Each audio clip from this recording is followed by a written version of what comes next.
right, we're live. Hello, audience. Give me a moment to set up my x.com streaming. Hello, audience. And of course, it's going to play because it doesn't mute by default. And of course, it won't let me create broadcast for some reason. So I got to leave the form. I got to create broadcast again. And now I've lost all my stuff. So I got to copy it and paste it into the description for the x.com streaming into producer.x.com. I got to paste it, and then I got to select the category, which is technology. Then I got to select the source, the same source I always use. And then I got to click chat, everyone, hearts on, start immediately, create broadcast. Wow, what great user experience. God, your life is so hard.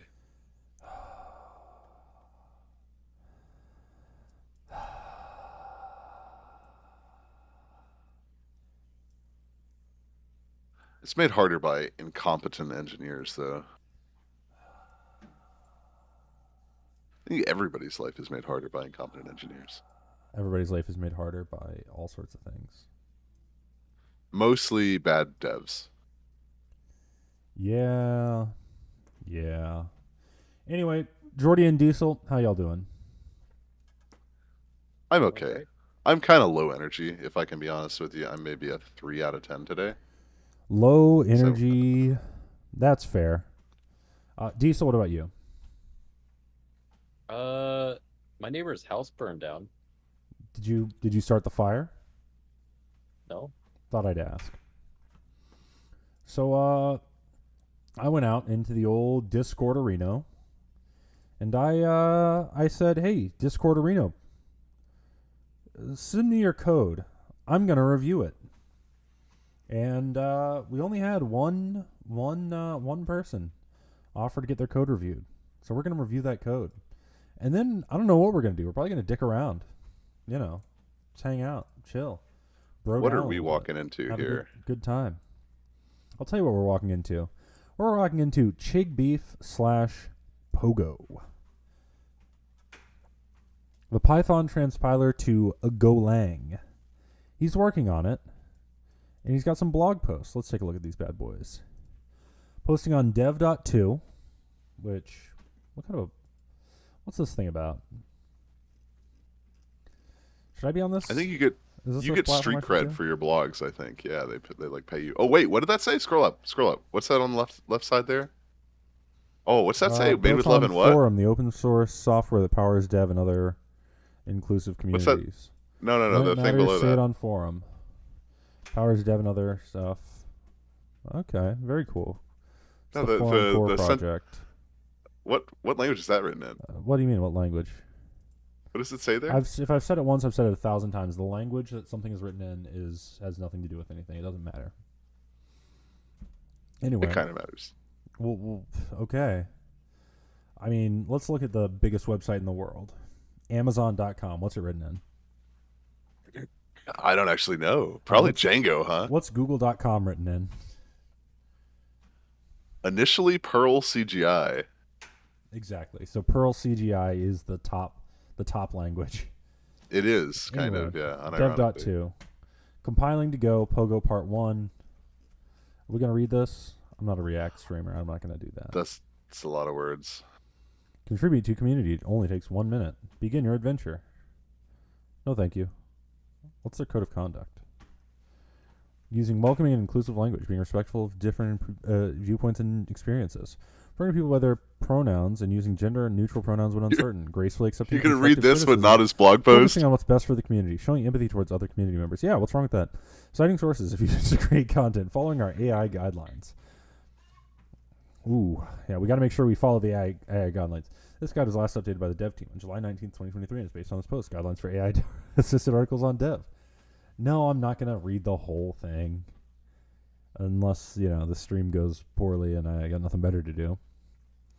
Anyway, how to run. Run Pogo. It's a good idea to have Go installed. Once you've done that, use Go to compile Pogo. You can do this using Go build while in the source directory. To run Pogo, you need to give it a file to compile. An example of running would be pogo test.py. It should write test.go to a folder called output. If it doesn't, it ends up in typing system, my. So what are the odds we just run it first? No, I was working on some nonsense here. Let's. Do you maybe want to check it to see if there's any, No. What's the worst that can happen? pretty bad things? Name one. os.exec rm-rf ignore whatever that flag is to make it actually do it. Then I won't run it as sudo. No, but it will. It can. How? I'm With not going to type sudo. my password in. Okay. We'll make dear chig beef. We'll cd to chig beef, and we will git clone. We'll do a gh repo clone chig beef /pogo. Excited to see some Python. I'm excited to see your computer get deleted. cd source. All right, what did they say to do? Go build. Go build while in yeah, build source. it. cd source. Go build. All right. /pogo. All right. I don't know what that did. Bueno. You gotta give it a file. Where's test.py? Well, you know what? Let's write some Python. Writing some Python. So first things first, we'll want to import some C libraries. I don't think this is that complete, dude. You don't think so? I think it's probably got print and math. All right. Print x to the 4th power x equals 7. Pretty good Python program, right? Yeah, you nailed it. Retest.py. All right, and then we'll do pogo test.py. Pogo test.py. Compile file error. Why?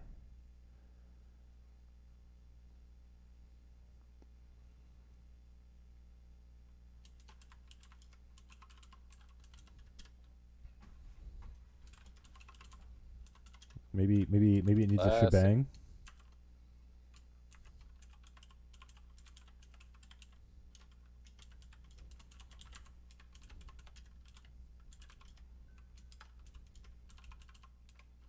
Maybe one of these. Let's make sure it works. Perfect.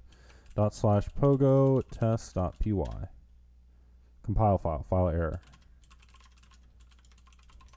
Am I doing something wrong here?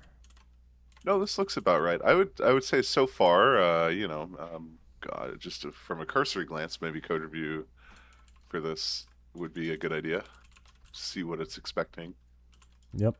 Let's pop in main, maybe. Yeah, probably. Main.go. All right. Read file error os.read file name +.py. Oh, it's adding .py.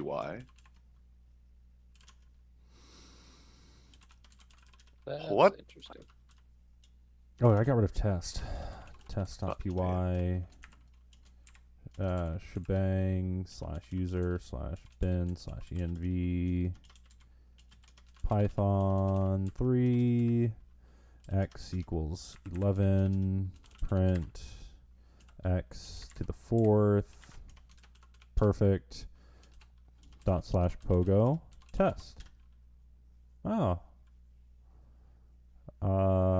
Expected right paren got star. Maybe it is not expecting exponents.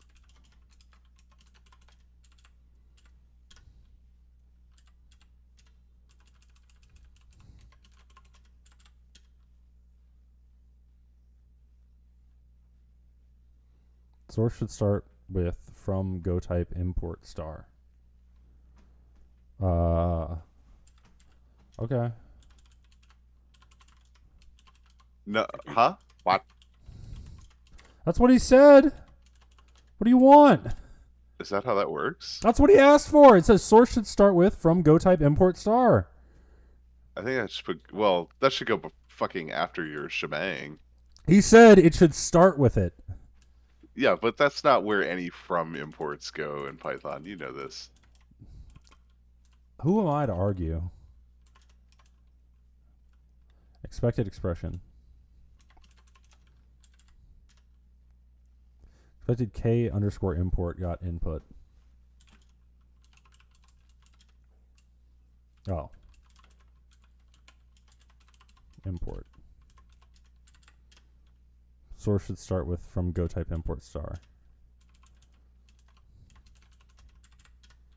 Hey, look at that. We got something. Illegal plus 3, illegal plus, ST manipulation, X equals expression 11, illegal plus, whatever. An attempt to manipulate an uninitialized variable is made. I'm pretty sure it was initialized. I'm pretty sure that's all I've done. Yeah, that is literally all I've done. All right, let's get rid of that print statement. Nope, still didn't like it. What if we just don't do anything?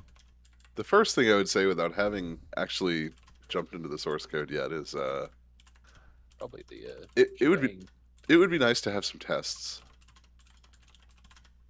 All right, let's check out main.go again. Okay. So we got main, and then we compile file args1.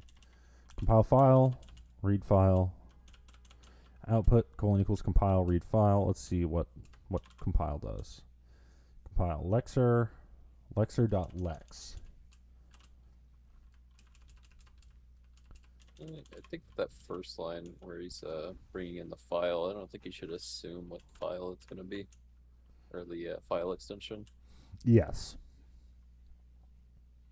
I think check if you do, like, let them know. Like, yeah, like checking to make sure that it ends in .py or something, and then like printing a warning like, "Hey, it doesn't look like you're passing me a Python file, but I'm going to continue anyways." Like, yeah, that makes a lot more sense. That's safer than this, which is like, if you pass me something that's .py, I'm going to try to open that .py. Yeah. And file error is just not a very descriptive error. I was gonna go through this a little bit more before starting to pass judgment. Oh, I'm passing judgment. Yeah, no, obviously. We are going but we'll never make it through the whole program if we just we're on line 6 and we've already got like 3 minutes worth of talking shit. Well, I mean, maybe code review. All right, let's look at the Lexer then. I don't know how a Lexer works. Teach me, Nate.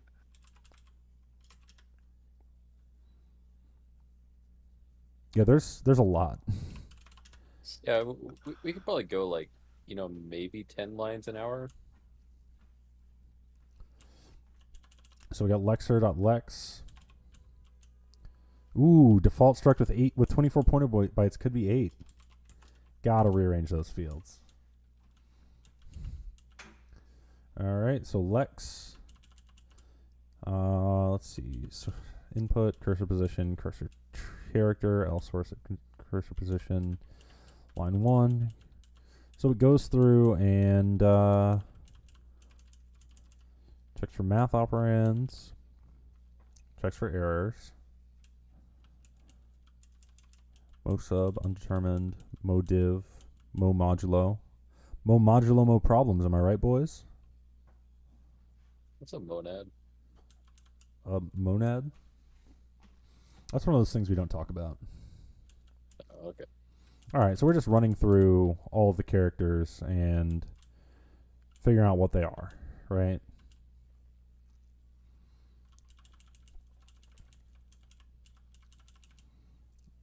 Is this really how you build like a grammar though? Because it seems like there's so many conditionals. No, Lexer Sage.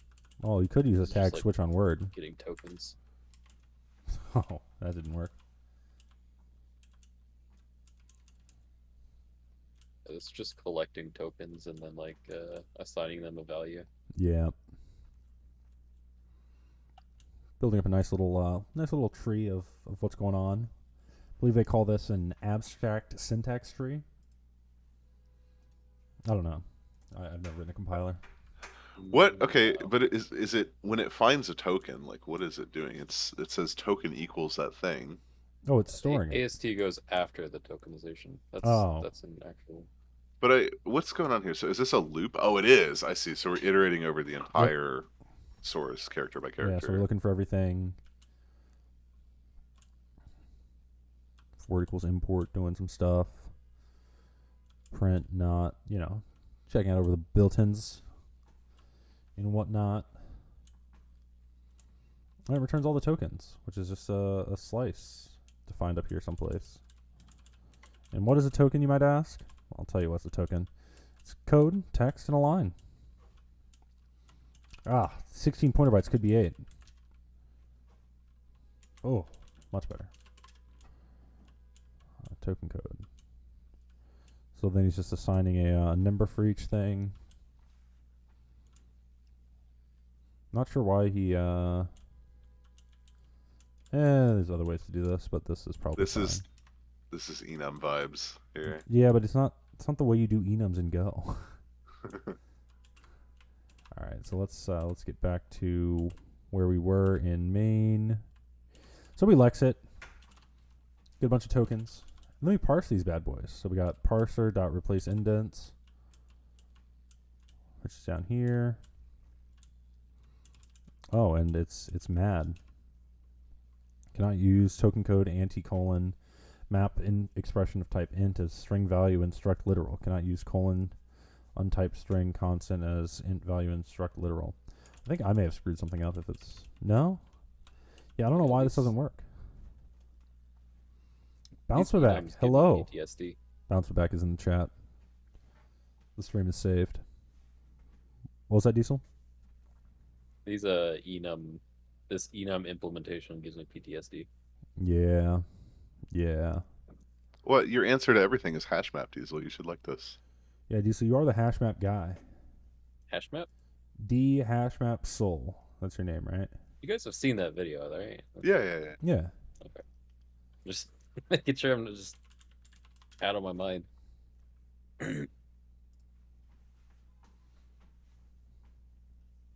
Is it not one of these videos? It's like something about a job interview. Like how to resolve studying problems, for job disputes among interview. coworkers. Is that a Yeah. Krazam video? Oh no, it's a Joma that's code. right. Yeah. Joma hash map. And we can't watch it because I'm streaming to YouTube. So, Bounce Back says, "Can any of you guys teach me CSS?" No, I can't. sorry. But if you go to this website, mdn. If you just search for MDN and then click it, this will teach you CSS. And nobody knows CSS. And once you've gotten tired of learning CSS, you can go to this website, tailwindcss.com. And then when that's happened, when you're done with that, that's it. You know CSS. And then you still have to look up stuff. Yep. All the time. Glad I could help. So yeah, this is all, why is this all mad?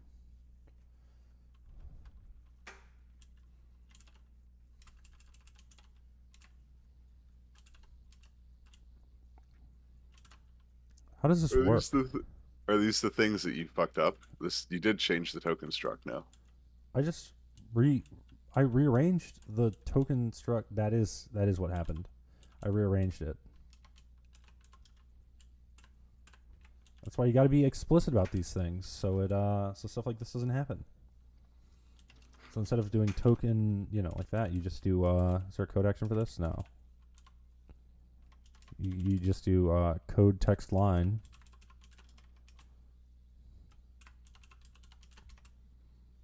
A little line break over there on 16 would have been nice. Just a little line break. Tiny little one. Nothing much. Can we pretend that we're not in the third world and actually have a full monitor to display the code on rather than a mere sliver of a monitor? That is probably a good idea. This is much better.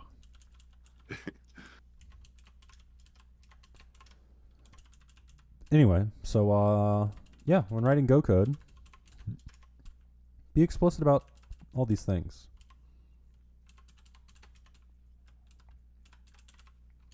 None of this nonsense with not naming your struct members. Makes it so you can't change your struct later. Makes it stay inefficient forever, indefinitely, without ceasing. Yeah, it's all order dependent now too. It's a bummer. Yeah. And this pattern is all over the place too, where you're creating tokens inside of something else. Yep. Let's see. Yeah, this is all over the place. It's endemic. Actually, it's not that bad. Most of these are empty. All right.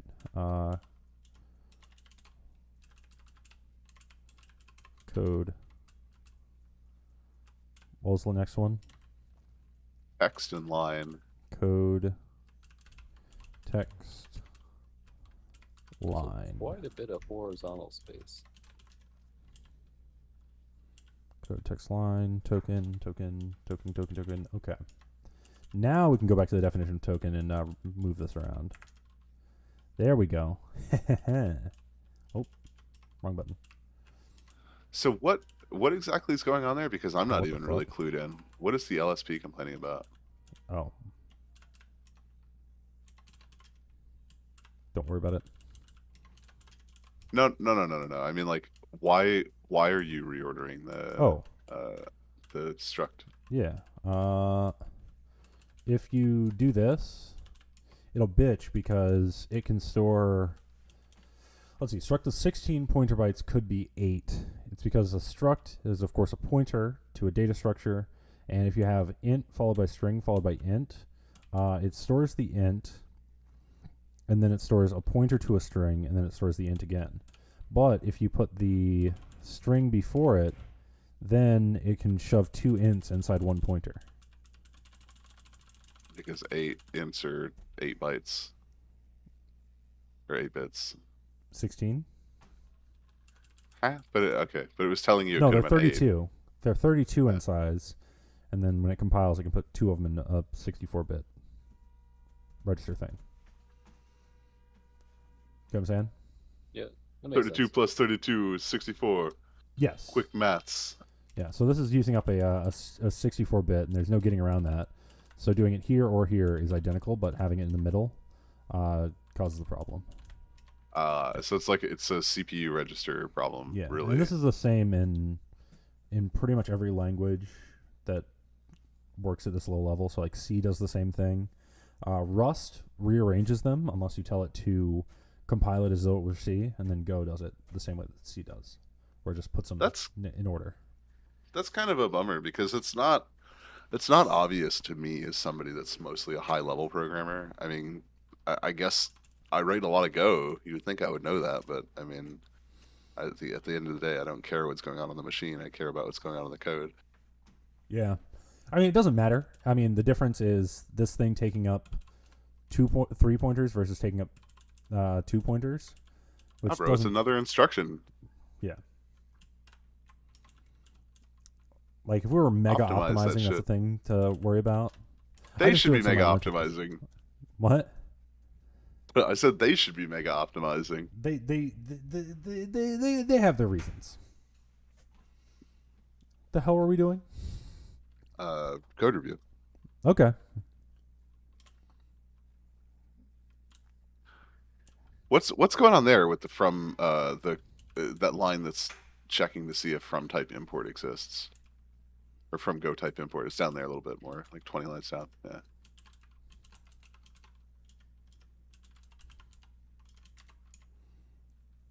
I keep hitting escape. Stop doing that. Program. Let's see. Check Gonna program. have both Program hands on the structure. keyboard. What? Gonna have both hands on the keyboard. Yeah. Program children 0.code not equal to structured code sc import return program here's not new parse check import source should start with from go type import star. That is very strange that you're checking to make sure that the first line of the program says that. I wonder if there's like something magical about the way that Python ends up getting called, or if it even ends up getting called here, where that's required. I don't know. I don't know. Yeah, it literally has to be the first line, so you can't have a shebang. Yeah, you can't have a shebang, and you gotta shebang bang. That Shebang is bang kind of boogie. fragile. Yeah. So okay, so let's go back and actually try to get our shit to run, given what we know now. It looks like, can you go back to the Lexer? It looks like there's nothing for variable assignment if it has a space. Where the hell are we lexing? Oh, fuck. Oh fuck. I broke it. Oh, you. Oof. Yeah, I'm not going to fix all those. Jesus. We're just going to go to, we're just going to make this the way it was before. You gotta check out the old code. No, I just fixed Wherever the one thing. Could use tag switch on l.kirkhair. Yeah, this is a little. There's. So okay, so we're identifying operands here first. So there's plus and other types of mathy stuff. Then there's parens for grouping code. This is non-printing characters or comments.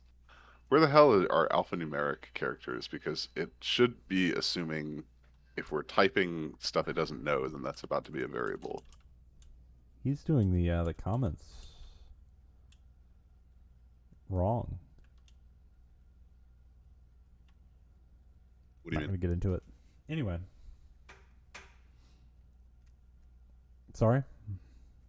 Yeah, I mean, but keep going through this. Like at some point we should be detecting, is the thing that we're reading an alphanumeric character, right?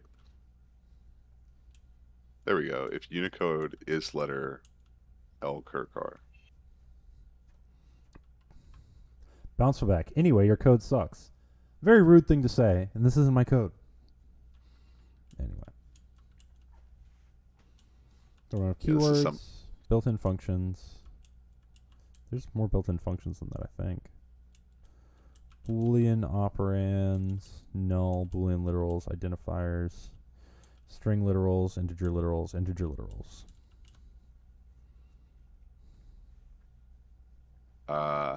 So there it is. So anything that it finds that it doesn't know how to handle is illegal.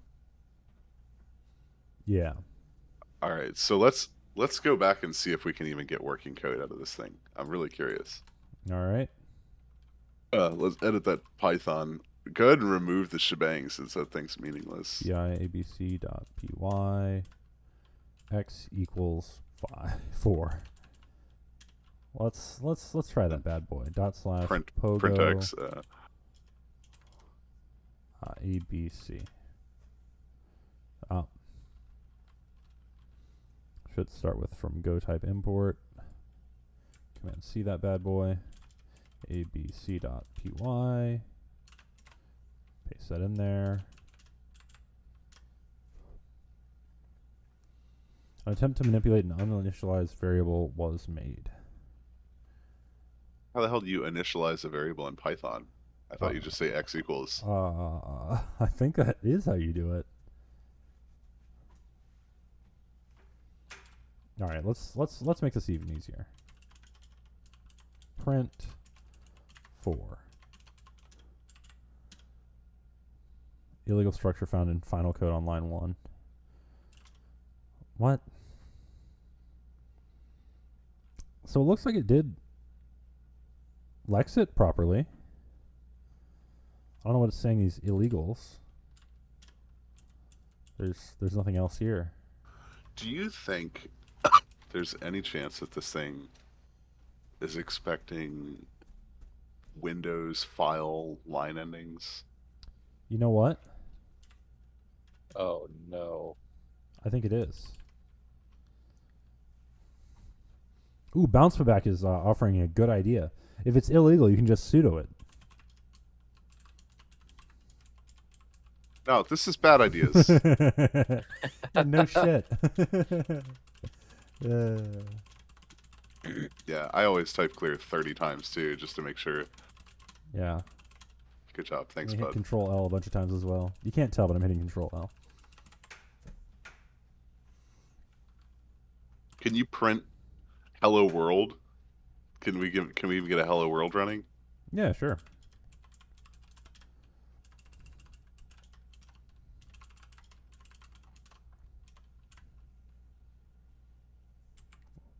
Oh, Let's do it. key. Where's the key I want? Nope, that's not the key I want. Nope, fuck. Alright, doesn't matter.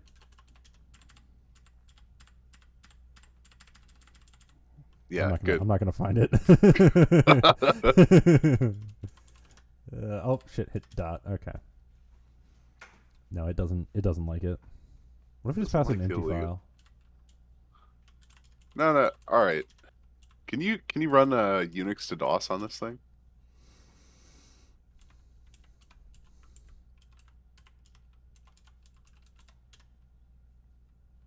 Oh, Mac. Mac. I know. I mean, no. I just mean it's not part of. I guess it's not part of OS X. Yeah, I don't think I can do it. Doesn't Vim have a way to do this where you can write it as a Windows file? I do have a way to do that. I don't know how to do that, and I don't want to Google search for it. I'd rather come up with something else to do.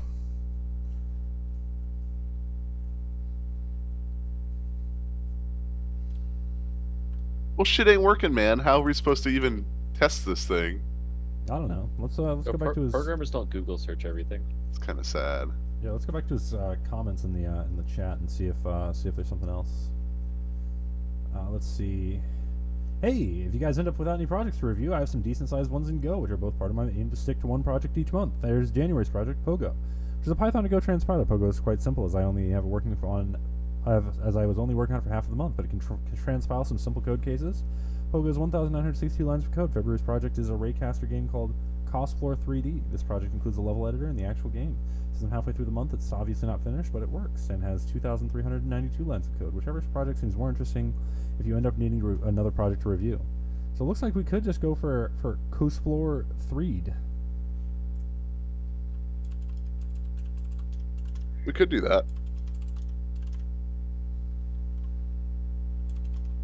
Chick beef, GH, repo clone / Cosplore 3D. CD Cosplore 3D.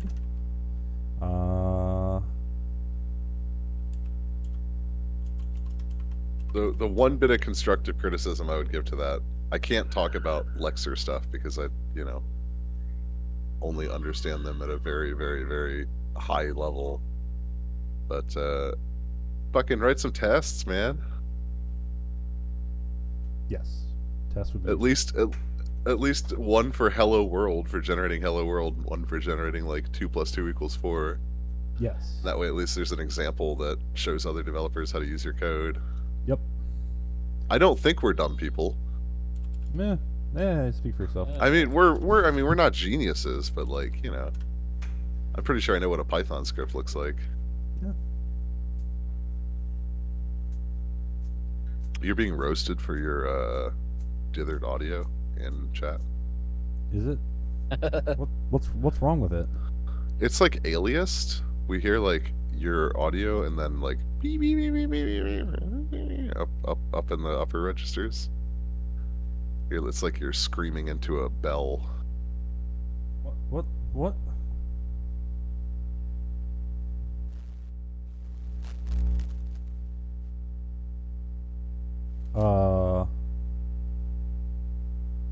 Geordi sounds good though, right? I sound great, right? It's like a buzz. It is like a buzz. Yeah. Is it the way now? we fixed it is fixed now. Yeah, what did you do?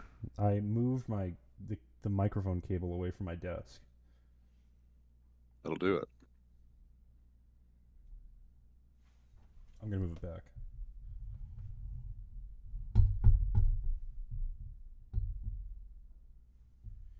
It didn't break it to move it back. You gotta get a fancier microphone cable, man. Got something shielded. It is. It's gotta be more shielded, clearly. Need that extra protection. Is your treadmill motor running? No. This cable is made in Germany.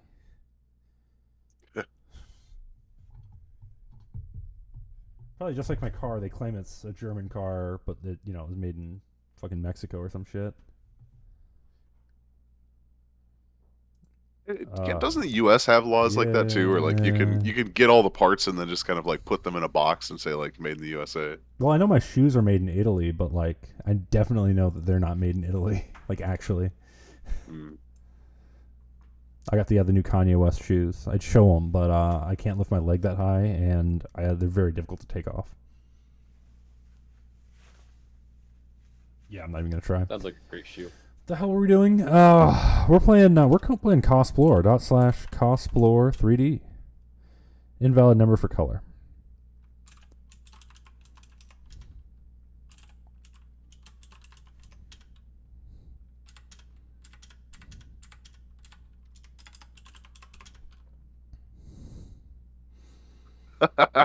When in doubt, -- force.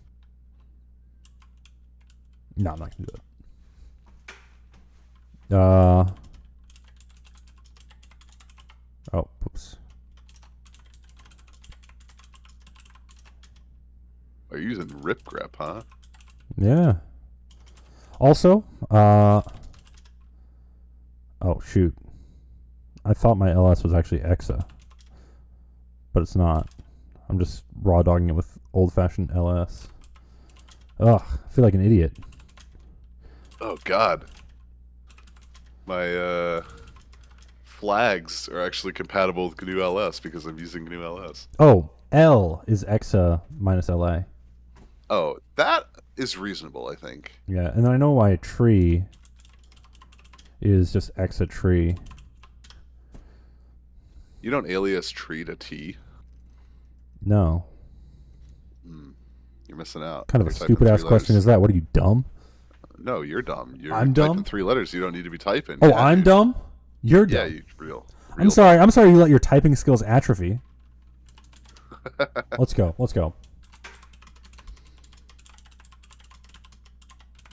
I think I'm faster than that, truly. You want a type eraser right now? Fucking fight me. Put it all on the line, Nate. You know what? Yeah, let's type race. Except I'm gonna bring in a different keyboard. Because this keyboard isn't my. This isn't my typing keyboard. This is my long coding session keyboard. Let me go get my good keyboard, the real one, old reliable. Beat him.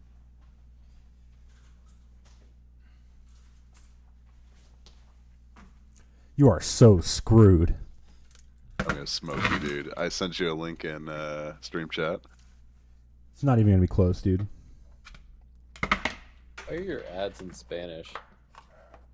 Yours aren't. He is in Atlanta. Oh, okay. Famous Spanish-speaking city, Atlanta. Oh, you have no idea. Makes sense. You have no idea how screwed you are. I got the track point. Tinnitus? What? Do you have tinnitus? No, why do you think that? So you got an ad for tinnitus. Oh. No, I don't have tinnitus. All right, what am I doing? Let me just sign in real quick. You don't need to sign in. You can click the link that I sent you, and we can just race as guests. No, I don't race as guest. You have a Type Racer account, you fucking nerd. I'm sorry. Are you scared? No. All right, I don't know what my password is. Where's my... Okay. Pass, I'm going to see typeracer.com. And for some reason... Alright. My computer's being weird. Anyway. Command V. Sign in. You know what? I won't subscribe, though. Alright, so you got a race link? Yeah, it's in Discord chat. All right, Diesel, you also going to put it on the line? I'll pass. All right. So, Geordi, you going to want to do a warm-up round or what? Let's do it. All right, so one warm-up round and one real one. So this one doesn't count.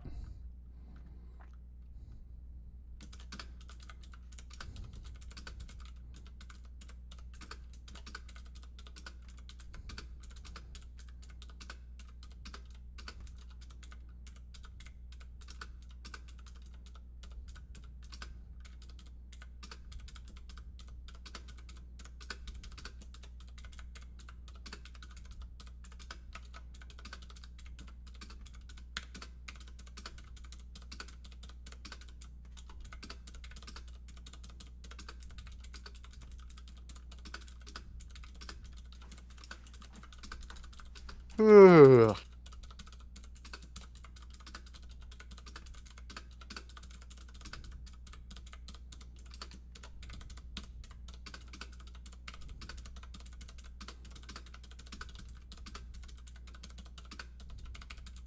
All right, now that we've done our warm up, Yeah, I think you have to make some. I told you have to you. make up some. I told you the first one's the warm up. That was my warm up. Are you ready to race All now? right. Yeah, sure. Oh wait, hold on. We just gonna use the same link. Wait, it gave me a capture. Hang on. Whoa, chill. All right. Well, I'm joining the race. So if you don't make it back in time, I don't know what to tell you. Literally gave me a huge Dude, capture. okay. All right, so are you skipping out of the real race now that you Oh dang it! I was really hoping I could just shit out like a 70 words and call it a day. Oh man, it's waiting for competitors.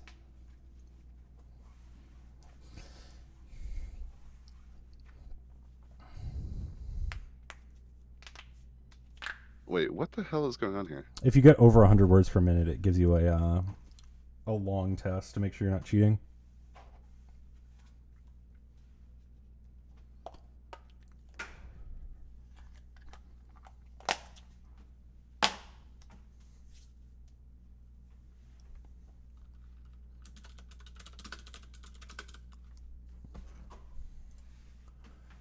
How's your typing thing going? I can't type fucking swirled PNGs at 100 words a minute. What are you, an idiot? That's all I type. Why do you think I can't type regular code? Oh, now we have 7 viewers. 7 viewers. Do any of you have any code that you would like us to review? Preferably working. That would be helpful. Just let me know. Post it literally wherever. I'll find it. Here we go, Nate. Okay.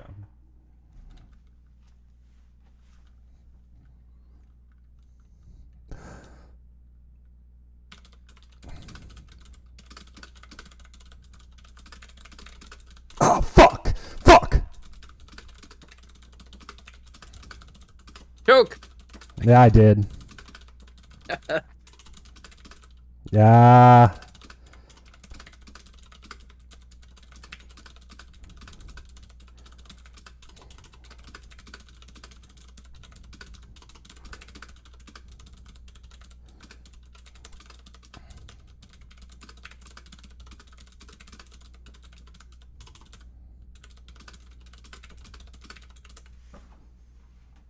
No. Yeah, no, you can type faster than me. I was trying to stall. Holy shit. 122 is pretty good. 22 words a minute. I'm not even mad. They call me Fast Fingers, Geordi. Everybody but your wife calls you that. Mm. Yeah, mostly complaints in that department. Yeah. I just like to imagine. Your wife is just like, what? What are you doing?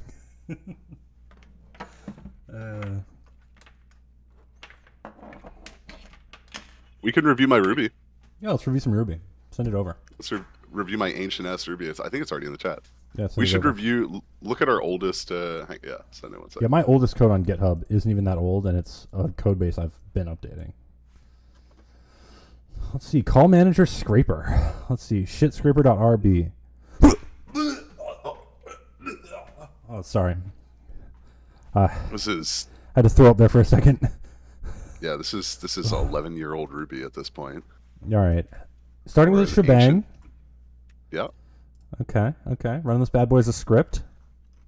I thought I was being real cute there. Yeah. Huh? Go ahead. You were being real cute. Oh, in the require section there on line 3. Yeah. You can write require space some gem, but I was like, you know what? I'm a programming god. I'm going to make an array to save space, and I'm going to put all my gems in the array and then require them. That's such a sick one-liner. That's got to be the most cringe thing I've seen so far in this code base. Oh, it gets better. I mean, this is already cringe enough. Actually, we don't even have to go that far. This is already cringe. All right. So we got some constants. Set port, bind, environment, production.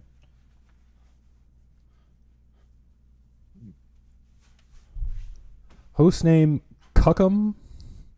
So is that like a cuck that specifically likes cum? Yeah, Cisco Unified Call Manager. Oh, Sukum. Yep. Sukum.your.com. I think Cuckum sounds a little more professional. Your.com doesn't exist. Dude, I love that you just raw dog this shit. Like, you're like, you know what? There's nothing can hurt me. I'm just gonna type in domains. Yeah. Can't be that bad. Pete. Nothing. Oh. Oh. Oh. Oh. Wonder what those videos are. Oh man. Problem is, I go on Reddit and I click on whatever links I see, and every once in a while it's a Pornhub link, and I go, oh. Anyway. Then you Username. end up with that in your search history. Yeah, that's in my search history. So yeah, the idea is like I'm setting a bunch of shit here. Yep. You know, and then further down we this is actually a Sinatra app. So it uses Sinatra, and I don't remember exactly what the library is I'm using for web testing, but it's like the equivalent of Selenium, maybe Waiter WebDriver. I don't know. This is very silly. Also, what's this? That's would appear to be a space. Why is there a space in the middle of it? Right, hold on. Wait a second. Hold on. Open a PR. I hit the wrong button. Hit the wrong button. All right. Inspect. Yeah. So what's going on with that space there? That's okay. So it's below that. Oh, it is a white space. Curious. Curious. Curious.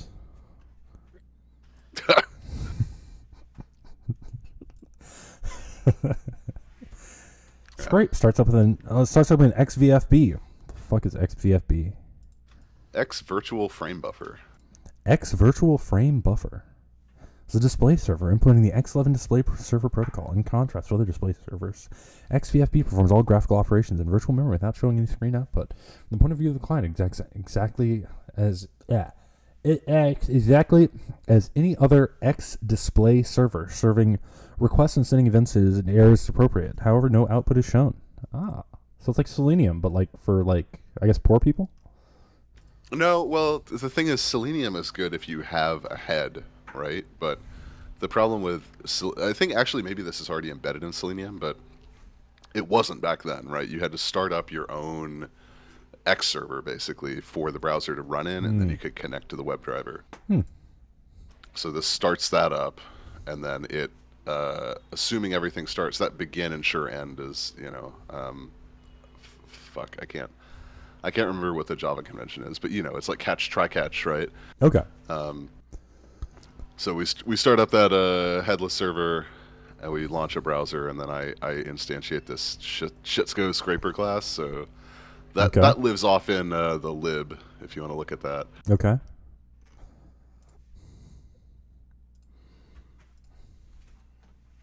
Yeah. Quite the class you've got here. Yeah, it's a whole 100 lines. Shitsco scraper initialize hostname browser. What's waiter? And you're doing this thing again. You're doing this for 2.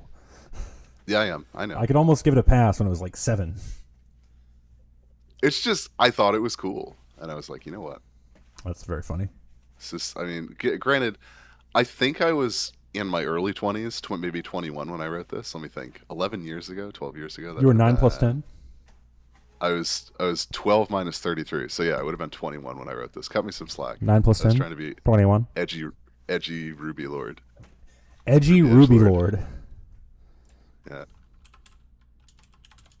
I would be careful Googling edgy. No, I'm gonna search for Edgy Ruby Lord. Was this you? Yeah, sure. Was this you? I had about the same size tits back then too. What about this? Yeah, perfect.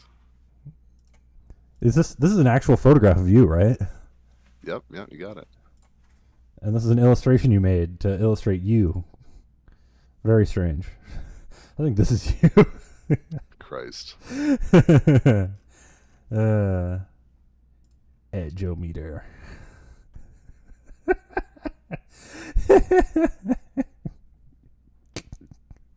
American box art Kirby. Anyway. Yeah, I mean, so we set the browser up, right? And then there's this Ruby's got this thing. I can't remember why I did this, Good luck remembering this type of shit, 10 years later, but the method missing thing there is like it's kind of how you metaprogram in Ruby. Okay. Like if you call some method on a class that doesn't exist, it will pass it into a method called method missing if it exists, and it'll pass in the name of the method as a symbol, array full of args, and then a block if you're passing. So this is how you do inheritance? No, inheritance is easier. I mean, inheritance is like, class shitscoscraper less than some other class name, and you inherit all the, the stuff. Why didn't you just inherit all the browser methods and then just overwrite these ones? That's a good question. Well, go back and tell 21-year-old geordi that he doesn't know how to write object-oriented code as well as Nate. Maybe. Yeah, there might have been a good reason for it at the time, but I think that's certainly reasonable. Oh, you know what it was though, I think, is because if you inherit from something, your initialize can clobber other stuff, right? So you have to use super in the initialize to like do the other thing. And I think I just didn't want to have to deal with getting both initializes to work. So I see. So you did this. It's a mix of laziness and incompetence. Laziness and incompetence. It's a great combination. Like if you mix them appropriately and they're not like, it's not an intolerable amount, you can get a lot of stuff done. If you just give up, you're like, I don't know how to do it this way, I'm going to do it this other way. You get shit done, Oh, yeah. So logs into the Kukum. Yep. Browser.goto, browser.textfield, browser.textfield, browser.button, raise, unable to log in. Makes enough sense. Do you notice Ruby has unless? Unless includes logout. Yeah, so it's a guard clause on the raise, and it's saying raise it unless the text includes logout. So it's like, if we're logged in, we're going to see logout. If we don't see logout, you need to raise. So I guess I could have written that inverse, right? Written an if, but I don't know. I kind of like using unless. Yeah, I suppose. Yeah. So yeah, you log into the form, and then there's get phone table, which navigates off to the phones page and passes some parameter or whatever to load up to 10,000 phones in the table. Mm-hmm. And then we parse the HTML. We iterate through the where am I? Yeah, so we're pulling out the inner HTML of the table, right? When you call get phone table, it returns the inner HTML basically from waiter. Yeah, so that's what that's doing is adding a get param to the page so that pagination basically gives me all 10,000 phones. All right, this is going to be a hot take. I know you say this is not good, but this looks like it serves its purpose, and it's like fairly mildly clean. And yes, it's dumb and going to be brittle if they ever change the website, but like... Ruby just accidentally looks clean. I think you can write some really horrendous code in Ruby, and people are like, How long have you been programming, like up until this point? 20 Well, I was years? 21, so 20 years. Yeah, 20 years maybe. But I'm not an expert, right? Like my programming is always like a means to an end. It's never like, I'm going to be an algorithm expert. I mean, the way it should be, a means to an end is correct. Yeah. It's just I need to solve this problem, and then I'm going to forget everything I learned, and then I'm going to go back and do it. All right, so we're going to list phones, which just reads through that table. So this is actually a really famous library that I'm using here called Nokogiri. I don't know if it exists for I don't know if it exists in anything else. I think it's a Ruby only library, but it's like a really sick HTML and XML parser, and you can give XPaths and say like I want you to give me all the inner HTML for this little bit of HTML and iterate through all these items and give me the values for each of them or give me the value of some attribute. What's this mean? Oh, this is an I image. think This that's the kanji for Nokogiri, I think. they couldn't even get the actual kanji. Unless they made That's this too up. much Did they work. make this up? They freestyle this kanji? Oh, there's Oh, the here it kanji is. right there. Yeah. Yeah. Let's Go to Jisho. Oh. Okay. It's a knife, Yeah. of course. No, Yeah. this makes sense. Who'da Okay. thunk it? Hold on a second. Huh. Did not know that. Interesting. Oh, I don't know if I trust that. Wikipedia. Anyway. No, this is good. Okay. No, I understand why they named it that then. That makes a lot of sense. It's a it's a cutting knife. I mean, yeah. But yeah, the gist of it is, cut up the Choppy chop. the HTML and look for anywhere where phones are connected and stick the content of the values of the table in a hash basically and push that off to an array. That makes sense. So then we do that and then we return phones. Yeah. And then I think I do the same thing with device attributes. And the HTML parsing is kind of like boring and it's how good can you really ever get with that type of stuff? But if you go back to the main Ruby file now, you can see that. So there's this git. So that setting up /phone/git, and it'll do a scrape of get all the phones and then return them to. Holy shit! I was returning them in YAML instead of JSON. All right. What's that about? I don't know. That must have been something. Somebody must have wanted it in YAML. Doesn't it stand for Yaint markup language? YAML ain't a markup language. Yaint markup language. That's very silly. Anyway. And then this. Same kind of deal. I gotta be real with you, dog. This 2YAML is about the only super cringe thing in here. The rest of it is like, yeah, you're just making like a brittle scraper. Like, what's wrong with this? Well, the thing that's so cringe about it is it's a web API, right? So but like, this who thing, cares? you hit this thing, and it depends on a fucking running Chrome instance in the background. I'll show you. That goes in. I'll show you what cringe old code looks like. Are you ready for this? Yeah, sure.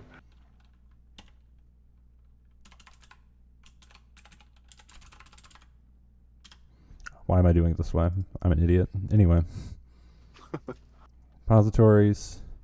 Got to unlock my scroll wheel for this. Oh, npmail.com. here it is, script portal.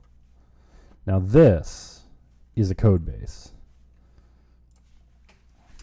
from 2019, 5 years ago. And I guess I was doing a little bit before that. Anyway. So this is of course a fork of Home Depot /script portal that I completely wrote at Home Depot. But it's a web app to host command line scripts for the non-command line inclined. Let's see if I can get this bad boy running, actually. Why did I just type in ls? I want to type in alacrity. And then type in ls. Where's alacrity? Oh, go away. Alacrity. It surprises me I'm in that there. Home Depot pushes out open source. Yeah. That's like the last company I would think to I make open source code. I mean, it's Usually like the that- 18th biggest company in the country. Like, they got a lot of software people. Yeah, usually that type of stuff too. It doesn't come from corporate leadership. It comes from the developers that are like, "I want to work on open source. Damn it, let me publish this." And then the management has to come up with some policy to prevent people from leaving.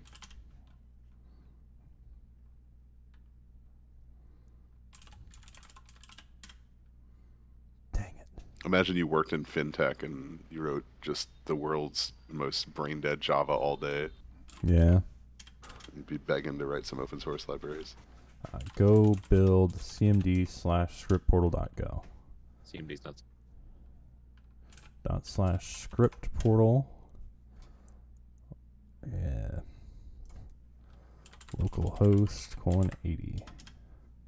Dang it! I was really hopeful. I can tell you why though. Well, it's mad about a config file not existing too, right? Let's run it again. /scriptportal. Varlib scriptportal. No, it's varlib. Can I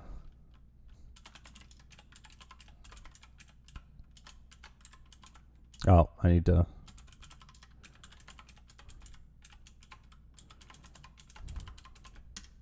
Nope. It's not in the cards. Not in the cards. Anyway, basically, well, you got a Docker directory in there, homie. What's that? Oh, I don't know. I guess we can Let's go see look. that. Let's do some 10-year-old Docker code review.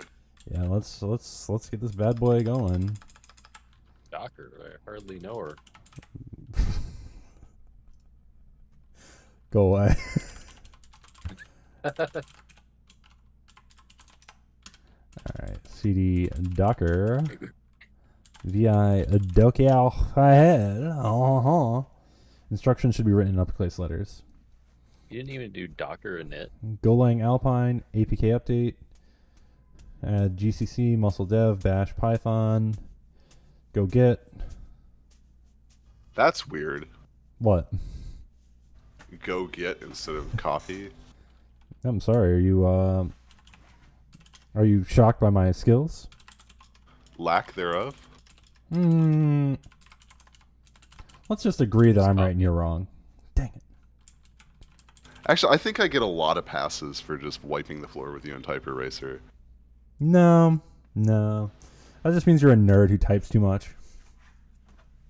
If only my career involved typing. This is the difference. You type for a living. I tell people to type for a living. And then I type for a living as well because I don't have enough people to tell to type. People you're telling to type can't type. No, they're okay. Oh, wait a second. Oh, wow. What a Not surprise. finding That current step directory, is current failing. directory. Go get is no longer supported outside of module. Oh, that's right, because it's no longer supported outside of module. What am I supposed to do? Copy, this was dude. before. This is pre-go mod. Yeah, you just copy ... It's copy ... I'm just gonna have the Docker file. Yeah, well, you're not following the convention. The Docker file goes in the root project directory anyways, yeah. Who cares about the convention? All right. I mean, clearly not Home Depot developers. Oh, do you think I was in a? Do you think I was doing this on a team? No. I'll tell you the story about this real quick. There we go. So we got that fixed. We'll need to do copy ... then do a run.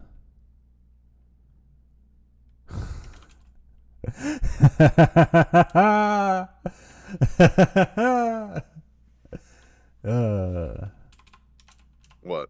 Don't worry about it.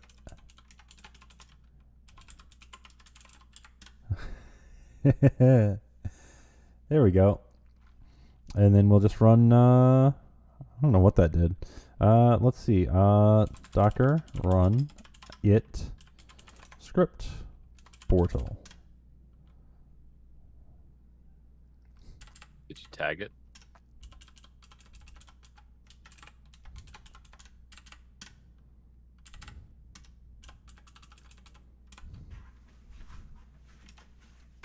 Do you think old you was like... Wait, I have a question. I wrote this. Hold on a second. I made this Docker file, and I made it in a way that somebody who had no idea what the hell they were doing was able to make it and build it and run it. And it worked for like months and months and months and months after I left. Huh. So old What are me these scripts? did this properly. Well, okay. I mean, in a way that works. I don't know. Make -p build. Oh, you were real proud of this. Yeah. No, I had a plugin system that worked because some of it I couldn't open source, and I wanted my coworkers to still have access to it. So I made a plugin system using the Go plugin package that no one uses. Are you familiar with this? You shouldn't be.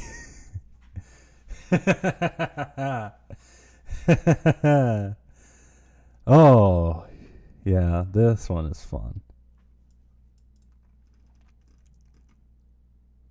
This is great. Wow. Let me tell you what happened with Script Portal. So basically, out of college, I wanted to be a data analyst. So I was looking for data jobs. Couldn't find any. But I did find this one job where a data person was working at Home Depot, and he had built a set of web scraping libraries that would scrape the Home Depot website. And I showed up, and it was my job to maintain them and write new ones as they were necessary. So I was working on this, and I wrote all these scripts, and I updated all the old ones so that instead of taking hours to run, they would take seconds to run. And then I got tired of all my coworkers saying, Nate, can you run the script for me? Nate, can you run the script for me? And I couldn't teach them how to run Python.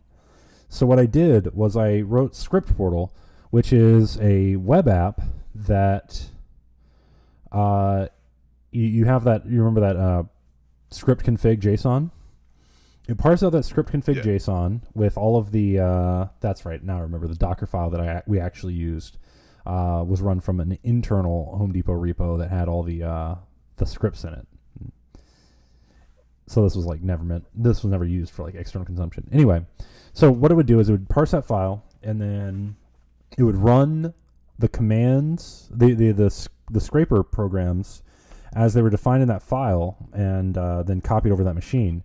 And then it would stream the output. I set it up so that all of them would take input on standard in, and then send their outputs on standard out.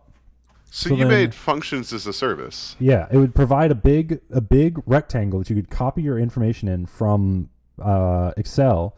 You would paste it into the big rectangle, and then you'd hit go. And then what would happen is I would connected the standard out pipe to the return from the link that was that button. So then when a request came in, it would start running the script, and then as the output came out, it would stream it back as a download in the user's download folder. So this is... So it would look like you were just hitting a really slow endpoint, when in reality it was web scraping in the background. That's cool. So this is... And then, hold on, I'm not done yet. I had it print messages on standard error, and then I set up a WebSocket to connect back, and then it would print standard error as the user, as it was doing everything, so the user would have feedback that it was working. Huh. It was really neat. This is one of my most... this is one of my favorite projects. So this is like a mix between functions as a service and Jupyter Notebook almost, except you can't change anything. Yeah, but you would, I mean, you'd be presented with a screen that says, this is what your program, this is what the script is, and then I had in the configuration you can define different options to pass in as command line options, and then you could have options that are like text, and then it would put them as text options, and then otherwise you would have flag options that were presented to the user as checkboxes. Oh, I love this app, man. Docker build -t script portal dot cd to the repo, run the docker build command,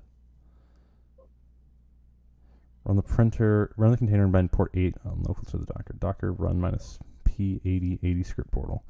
Connect to localhost from a web browser. So this was the script config. So this is the flag and the options. Shows a checkbox, and this ones are shown as text boxes.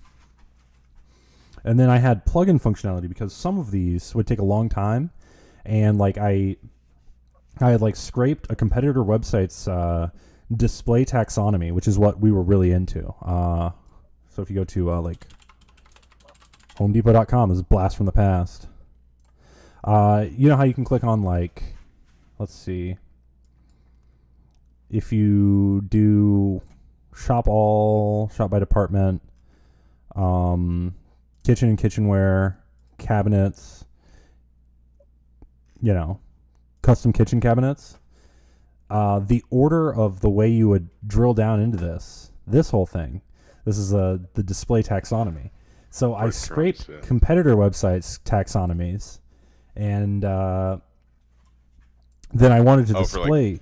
Sorry? Is this like for SEO competition? Yes. Yeah, the entire department was all like SEO and, you know, just changing it so that like maybe you get 1.2% more click through on this, and then it increases the people buying, you know, this Home Depot installed cabinet system by, you know, 0.1%, which at a company that's worth $1 gajillion, 0.1% is a lot of fucking money, right? You would think they could use a percentage of those gajillion dollars to like make a website that like asynchronously loads those images.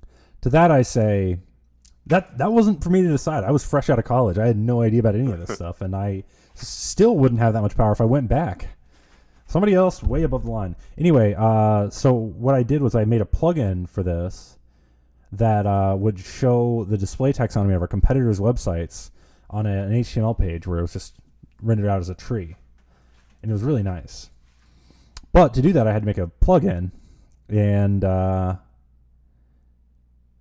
yeah, so I used Go templates, and then the plugin would handle everything. And then you'd have to give a name and a path for the plugin. Oh, man. I forgot how great this was. And then I made it so each plugin would display on a top bar, so it looked like it was native to the app. Oh. You have no idea how fun doing this was.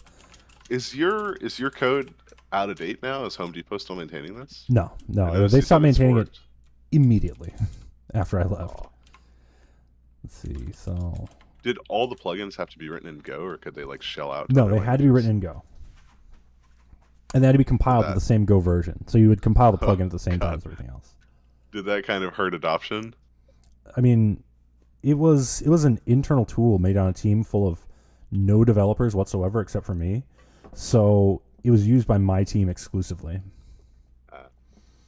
And what was funny is, you know what, I won't tell that story publicly.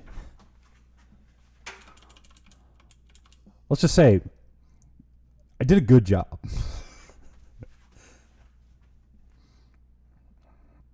Yeah, so you had the script config path, plugin DIRs, template path. Of course. Kind of cool. There's like a lot of like meta programming almost here. Yes. You know, discovering the plugins that are loaded and stuff. Yes, that's always fun to write, you know. Yeah. Well, basically this entire, and I'm going to have to full screen this. This entire thing is just registering the plugins as HTTP handlers. So like I have HTTP handle func, and then you get a string from that path func, which you have to register the plugin, and it's a big hassle. And then you get the endpoint that you want, and then it would just be a channel that would send over the. How did this work? I don't remember how that worked. It was something. So anyway, all of this was just loading all the plugins. What was that? What plugins? Oh, it just runs the script. Okay. Yeah. That's it. Well, no, the scripts were written in Python. We haven't even gotten to that stuff. So let's see. Script index. So this will just show off a list of scripts, and of course all this stuff is deprecated. But this isn't bad coding. This is just code of its time. So I'd read the template HTML, and then add content to page. Execute it. Oh, this is This is one of those things that's like a Goism that's still kind of a thing that's deep in the Go ethos of like, if it's like 10 lines, just write whatever function you want yourself. And this is something that like should be around in like some path library, but like don't exactly have it. Takes a path and gives you the path after the root. There's more algorithm to it than I thought, so I made a helper func. I think so. Maybe I'm mistaken. Maybe this isn't exactly one that applies to, but there's a lot of stuff like that where it's like, we hey have man, that in C++, by the way. What? We have that in C++. Yeah, let me see. Well, is it an import or is it in the standard library? It's in the standard library. Oh. Let me see. HTTP. Let's do the is this our URL? Yeah. Net URL. Path escape, query escape. URL parse escaped. Join path.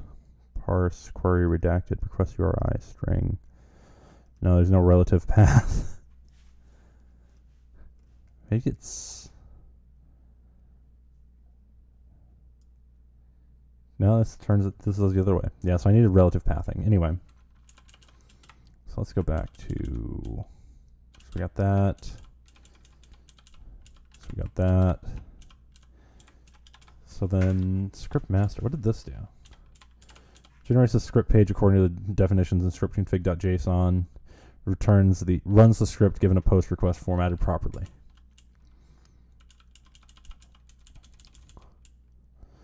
Yeah, so this just renders out the options and things. And then setup and run script is where the fun stuff happens. So it gets the script, finds it, selects an extension, which is something you have to put in. Most of them are .csv.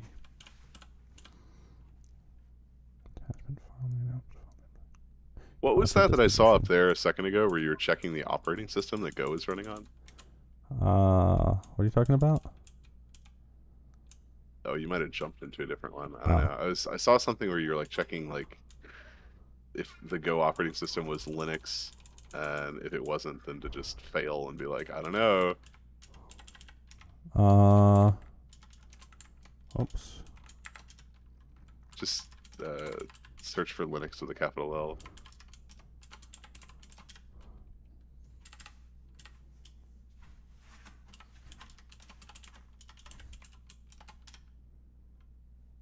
There it is.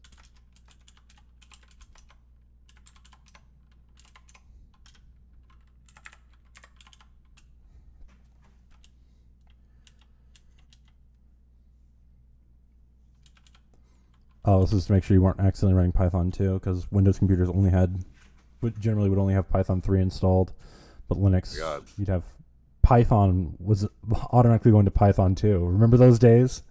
Were you building this on Windows and testing it on Windows?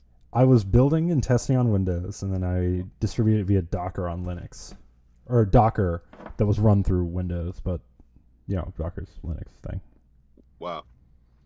Yeah, this was like right when, like, WSL was coming out. So that's how we were running it. Because we didn't know anything about how to get access to servers. Immediately after I left this job, I went into the actual proper engineering org. And we had access to like whatever servers we wanted, GCP. They had a whole system for like if you just want like a server to dick around on for 90 days, they would spin one of those up and then it would expire every 90 days. It's a big hassle. So this was an experiment run inside the data team, and you just shit this code out. And yes. Like, here you go, guys. Good luck. Yeah. Well, what had happened was I was told I had. Let's see. I would work there for 5 months, and then I think 5 months, and then they did a reorg, and my position got like removed. And my boss came to me one day and just said, "Hey, Nate, you got 5 weeks." And I was like, "Shit! I want to become a software engineer because I'm tired of looking at this the data code that I had just refactored to be like 2 orders of magnitude faster than it was before, and more efficient and better and whatever in all these ways. I don't want to deal with more data code. I hate data code. Data code is bad." So I'm just going to write some Go program and try to get a Go job, and I was able to find one within Home Depot. That was how I got to the team that's not a DevOps team that I worked for 2 years. So I guess I probably can't ask too much about their internal infrastructure, especially on a stream. So never mind. GCP. Well, I was going to ask how much is Go. I don't actually know. It wasn't a lot.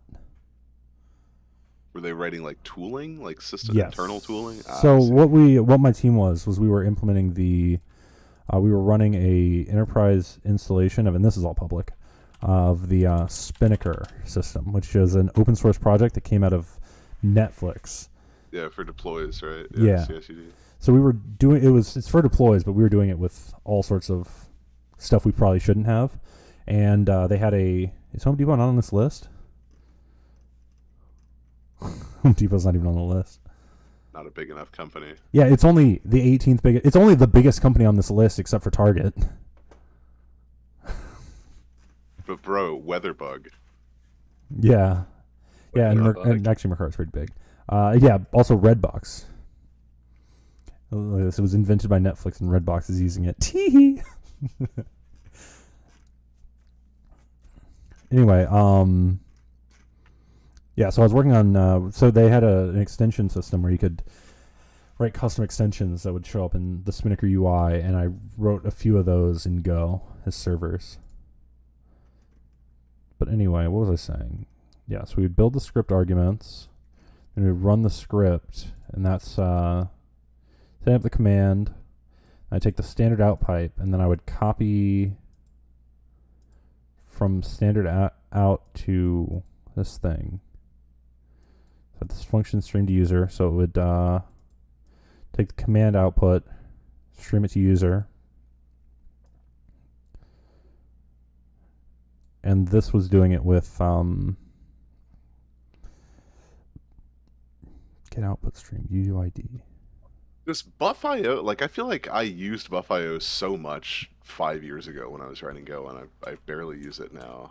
Yeah, the Buff.io and IOUtil got like kind of combined into IO recently. That's right. It's like IO has everything now. IOUtil got deprecated. Yeah. Well, yeah. But anyway, yeah. So wired up all this stuff, and then it would send the error messages in a WebSocket, and then it would send the other stuff elsewhere. You know, this is kind of funny. I wrote a much shittier version of this for automation on systems. Take a look at github.com/igneous. I think I've got the repo public. It's only a couple lines of code. You can just view it in the web browser if you want. I don't want to open up a web browser. Igneous / what is it? That's a good question. Hang on. Orc-agent. Orc-agent? Mm-hmm.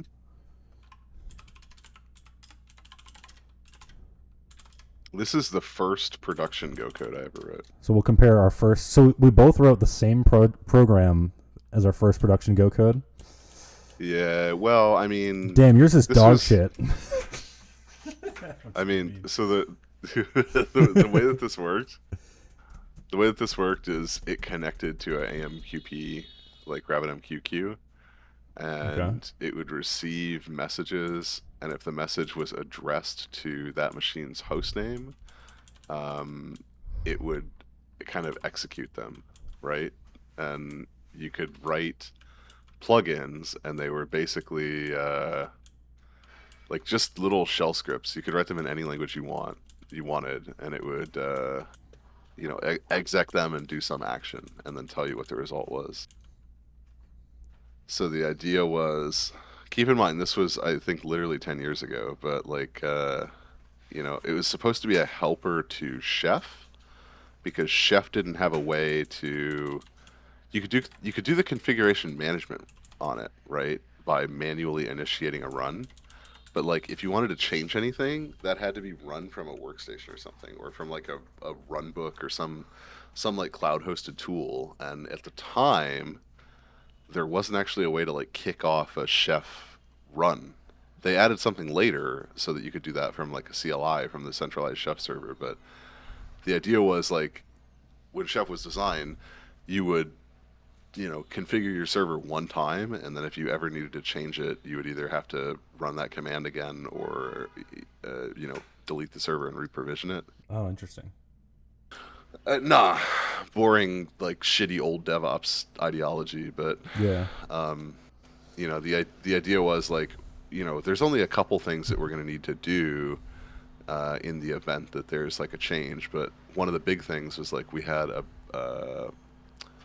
the hell is it, hot proxy cluster, Okay. and I had a bunch of services behind hot proxy, and we needed a way to kind of kick hot proxy into like reloading or adding a new host or something. Yeah. And rerunning the chef thing was the way to do it, because chef can like poll, it could like figure out what services were registered and like regenerate the templated config file and reload nginx or reload hot proxy, but like it oh boy, it's so hard to remember. The problem was it's like you could set it as like a cron job to happen every 5 minutes, but you want to like it would be better if it was immediate, right? And you weren't just unnecessarily running chef every 5 minutes. So basically I built this, and I also built unfortunately I lost the code for the web panel, but there's a web panel that like kicked this off and showed all the registered infrastructure.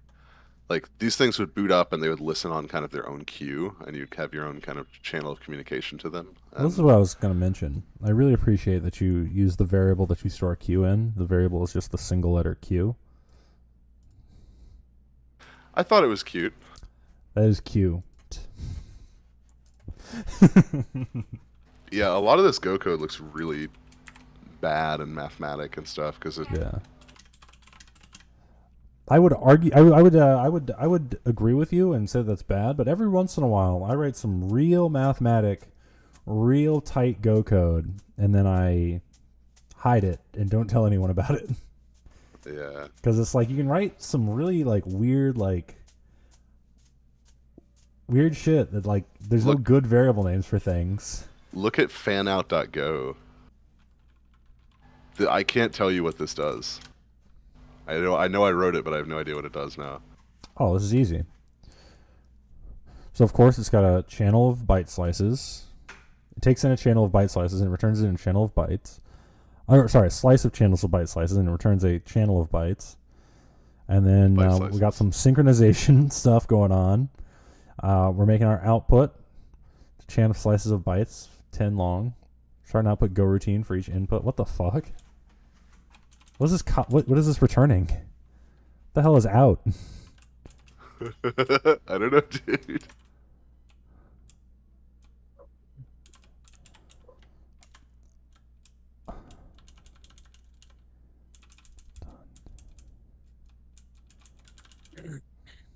It's Oh, I see what's going on. It's used in main.go. We subscribe to all the queues, and then we register a handle message function every time a message comes in. So this thing just waits for all of them to come out before it's done. This listens on all of them, and I think the second we get a message from any of them, we return the message. That makes sense. Yeah. In like the most convoluted possible way with single variables and minimal comments. Yeah, you could just done a select. Well, I mean, this was 12 years ago. Was select a thing? Yeah. Okay, I was just stupid then. Let's see, go select. I think. Can you select on multiple? Can you select on multiple channels? Yeah. Yeah, you can select on like 4 channels or 1,000. I don't know why this. I don't know that you could do it with channels in an array though. Yeah. Maybe you can.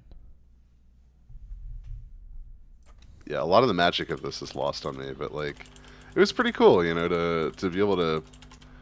At the end of the day, though, I don't think I would ever write something like this again. It's because it's like, just build here it is. Reflect.select. Yeah. Blocks into at least one of the cases. Makes a uniform pseudo-random choice. I think I was lured in by like DevOps and JSON and everything needs to be registered and listening and checking in, and it's like, dude, just fucking SSH into the server and run this command. Build a web UI that kicks off jobs to SSH into the server and run a command. That's funny. Why do I need all this? This It was code a really different is. time. This code really is of its time. It's of a different era. This was the default. This was back when GitHub was its own company, and they back when not GitHub was subject to the- based and red-pilled. subject to the whims of Microsoft. Oh yeah, good times. Yeah, I was building a Debian package for this. I wasn't using Docker. I wasn't cool enough. There was Damn. a actual CI system that built this into a Damn, Debian bro, that's package, crazy. and then you would hand install that. All right, well, Diesel, you want to go down memory lane? Yeah, open up Zyacon files. This is like my first time using GitHub, so it's like, What is it? DEASTL.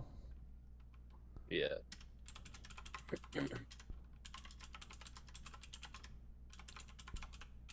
/ what? XIA on That's these files. CON. Yeah. Not a. Is this gonna be a Snake Charlie situation?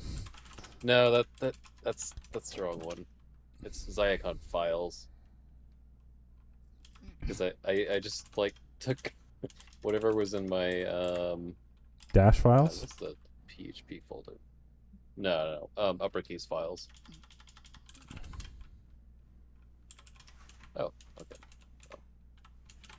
I have all my shit case insensitive. I can't be bothered to hit the shift key. That's why that's the only reason why I type slower than Geordi. Oh, Otherwise, I would have been at 200-300 words a minute easy.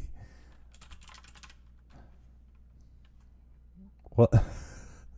Where do I start? it's so Index.php. I just had the CSS files at root level. PHP start. All right. That's not I shut the fuck up. I know. nobody.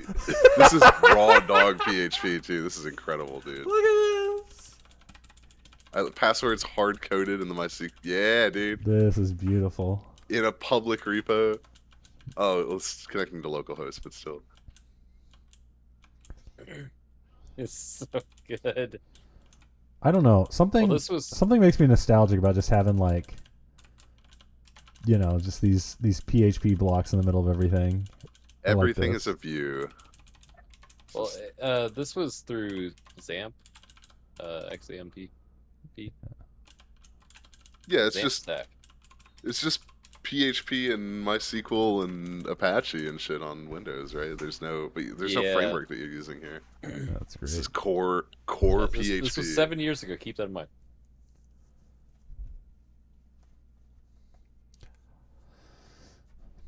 So what I'm I don't know learning what from this. F is. So what I'm learning from this this whole exercise is yes. that I started out, frankly, pretty good.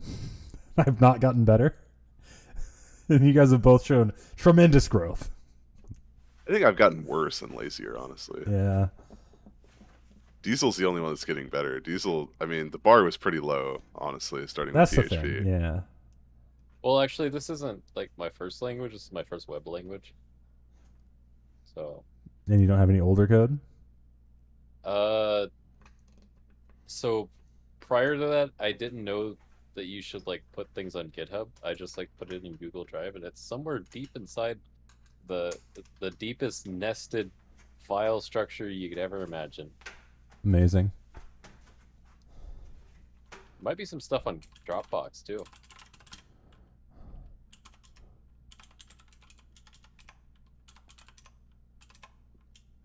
No. But yeah, I think to run this, you'd actually have to put it into a XAMPP environment. But yeah, you know what? I was using bcrypt, so Wow, that's modern for 7 or 8 years ago. Yeah. Security was. I think I watched like a computer file video, and then they were like, "Yeah, you should use bcrypt. You should like salt your passwords." It's like, oh, that's a good idea. That's a good idea. Not understanding what any of that meant. Well, I mean- I understood what that meant. Like I went on to make my own hashing algorithm. That was bad. Oh, fuck, dude. That's right. You went on to make your own image compression format too. Gross. Yeah. It's bad. No, rolling your own crypto is bad? Who would have thought? It is a learning exercise, though. At least to say you've done it. Yeah. Yeah, I got to be honest. I don't do any This- of those learning this raw exercises. squeal. I don't do leak code. I don't write crypto. I've never written an operating system. Wrote half a compiler one time on this stream. Yeah. I think whenever I wrote this, I was in like maybe 10th grade. Wow. I don't think I was getting this far. I distinctly remember the very first time I started writing PHP and like touching programming in general was like 7th or 8th grade. I had a Counter-Strike 1.6 clan, and we needed a PHP BB2 form, and I wanted to install some plugins that would make it cool. And I didn't know what the hell a patch file was, so I was just copying shit out of patch files and trying to make it work. I remember Good I tried. old times. I had a couple of false starts programming between the ages of 12 and like 16, and then I never gave a shit. Like I would always start writing the programs, and I'd be like, yeah, I got Python to count from 1 to 50. Who cares? And then I would just stop. It wasn't until I got a job in college where I could do some like scripting stuff before I realized the true like power of it, and it made sense in my head that I had to do it. Yeah, I think a lot of people get into programming, they just look at like a simple tutorial or read the first couple chapters of a book or something, and they're like, yeah, I get it. But it's like when you're going into it, you should have something that somebody is asking you to build or that you want to build, and you don't stop until that thing is working. Yeah, I always say I bet I would have been programming at 12 years old had the first computer I used been a Unix terminal, That's why a lot of Dude, people write off like the programmers that are in their 40s and 50s, but you got to remember, like, those were the kids that grew up with Commodore 64s and Amigas and TRS 80s and shit.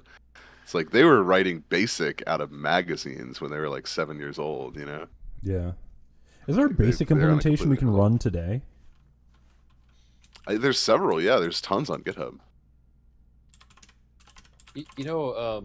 What really got me into it is I started writing stuff for computer craft and Minecraft. Yeah. I wrote my own like internet implementation with DHCP, and I was almost about to write like my own sequel. I didn't finish that, but I did get the DHCP set up. I feel like if we all put our heads together, we could make a basic interpreter. Yeah. Yeah. Like of all the languages. I hate SourceForge. Yeah, we should do it with all the languages that we know. Somehow. It's like a series of like piped components. I just realized I was trying to I was searching for various basic implementations, and I was doing it on the wrong screen. I'm a little dumb. I'm not going to lie to you. Nice. All right. Let's see. Not best match. Let's do most stars. Basic interpreter. Hashtag interpreter. Hashtag programming language.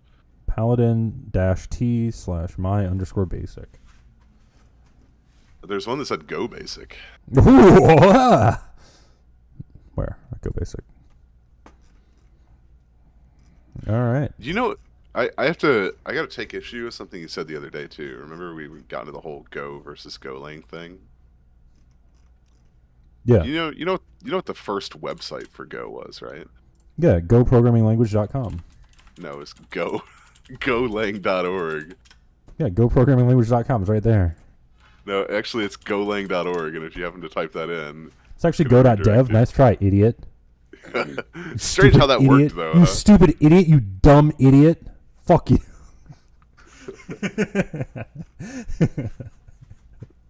All right, sorry, I didn't mean to derail us. That would be cool, though. You know, like we should once you get on that old computer track, we should start fucking around with BASIC. See if you can write the coolest thing. Yeah, I'm not gonna do that, but I want to just find a basic that I can like just dick around with for the last 10 minutes of the stream. Any of those, Like a Yeah, I want one that you don't have to like do shit to install. the Go basic one, dude. Just go get it. Here we go. There we go. Oh, okay. 10 clear. Oh, dang it. 10 print. Wow. Nope. 10 print. Nope. Wow. No parens. Oh, parens. This is too new. 20 go to 10. Damn it. This isn't. This is far too fancy. Inline help.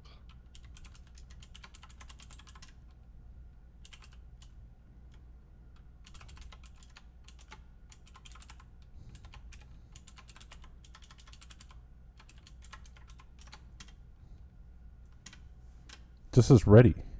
Oh. Yeah, well, you have to type run, but type list first. See what Nah, the, fuck that. Okay, we're not.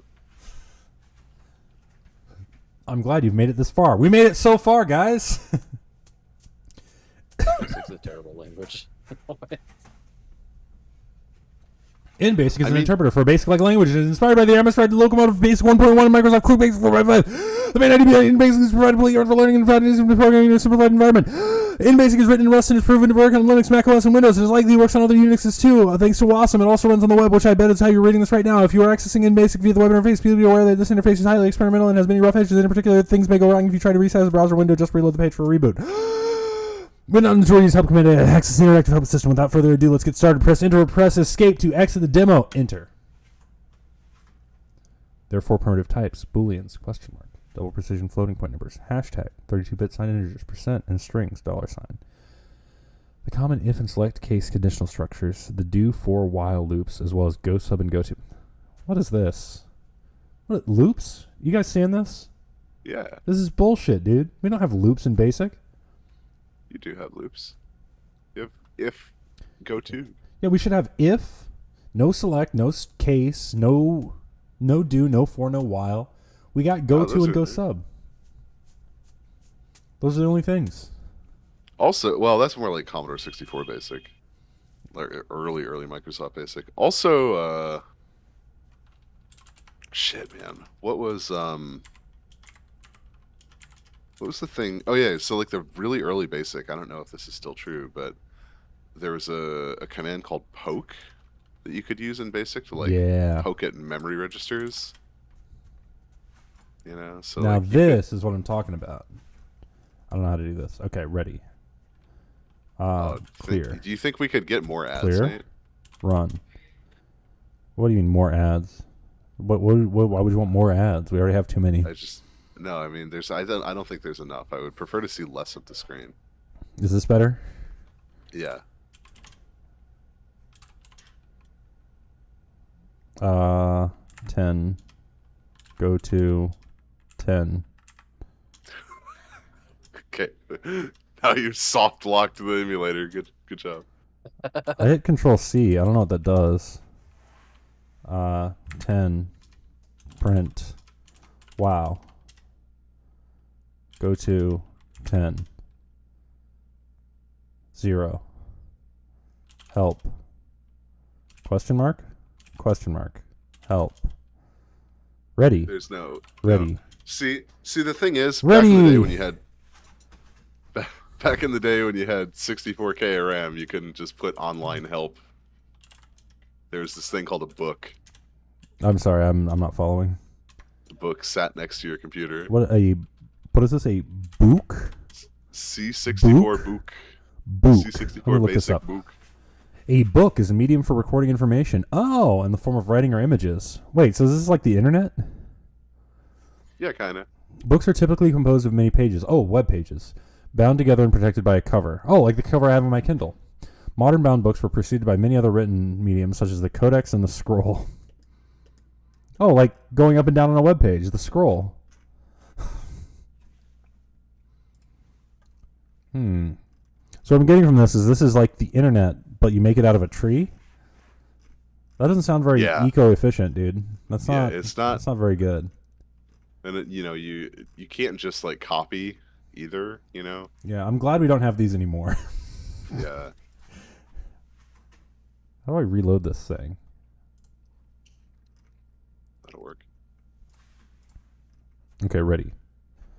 C64 manual PDF. Perfect. User manual. Okay. Okay. How do I... What? I don't know. All right. So we got some stuff. User's guide. Manualslib.org.com. 1984. Unpacking, connecting, getting started. Can I just click on getting started? Oh! That's pretty good. Keyboard. Okay, I got a keyboard. Return, shift, whatever. Teaching you how to use return. Cursor. Okay. Insert, delete, clear home. Got it. Function keys. Got it. Run, stop. The Commodore key. I need to get a Commodore key on my computer. What? Would we make a basic interpreter in YAML? In what? You can't do that. We'll just make YAML executable. But it's not like that. Like, I mean, you could fit it in any box you wanted to. YAML's a way for... It's like that new Apple config language or whatever the hell it is. It's just a way for writing... I don't know. Hey, man, look. There's J Diesel. Diesel. Okay. Oh, great. Load. There's no program name. NeoVim. Shit. All right, this is far too boring. Can I print in calculations? That's what I want. How do I don't know. I clicked it. I don't know what more I could do. Is this...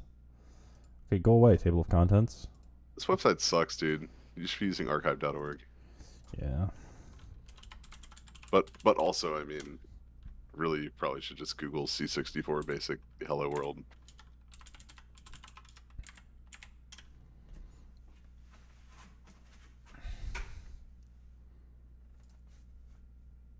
What? Oh, yeah. I just Search searched on the for- Wayback Machine, didn't I? Yeah, maybe. Yeah, click the book up there. Yeah, The what? The book? the book. The book. Didn't realize it was Halloween. Also, what? What is this? Girls H. Ooh. Yeah, I don't know about this. Is this risque? Yeah. Let's click on the book again. Open Library.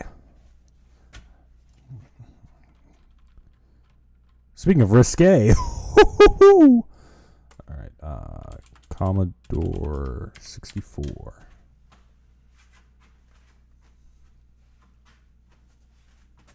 Boy, these poor bastards really do need all the donations they can get.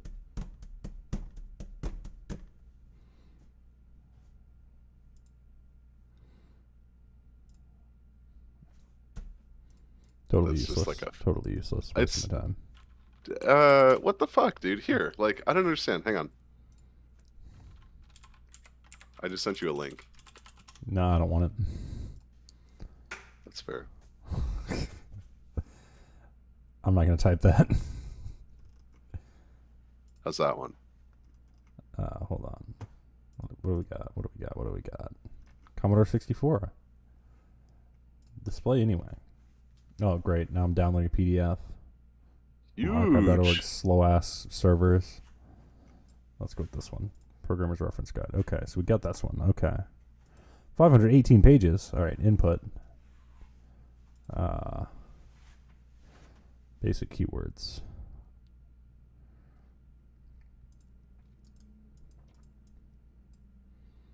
Print 10 ATN 0. What does that do? Shit.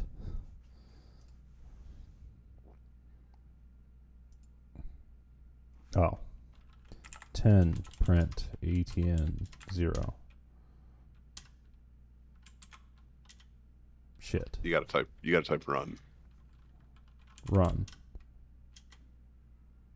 10 print ATN 0. Run. 10 print wow. Go 20. Go to 10. Run.